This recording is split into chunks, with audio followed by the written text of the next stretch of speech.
The world has been mourning the death of David Bowie, aged 69. The icon, renowned as much for his influence on fashion as music, died after a secret 18-month battle with cancer. Stars at Men's Fashion Week Burberry show paid tribute to the legend. I feel like I grew up with Barry. You know, when I was a kid in Yorkshire, you know, I listened to his music. His personality, his creativity, his spirit had such an impact on, you know, this little scruffy kid in Yorkshire, where, you know, you see a guy wearing makeup, dancing like that, giving, you know, that kind of musical performance.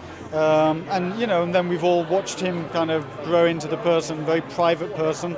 So yeah, actually quite a profound moment, I think. He's just a true pioneer and an originator from the beginning right up until the end. Like that album we got into on holiday last week, the new album, and it's crazy because we were listening to that on Friday and we had such a David Bowie weekend where we got into the new album and listened back to stuff. So he's going to be really, really missed, but I mean the legacy will live on in those best pop songs of all time. Just in Vietnam, and I was actually listening to his greatest hits, and I didn't realise how many of his songs I'd known.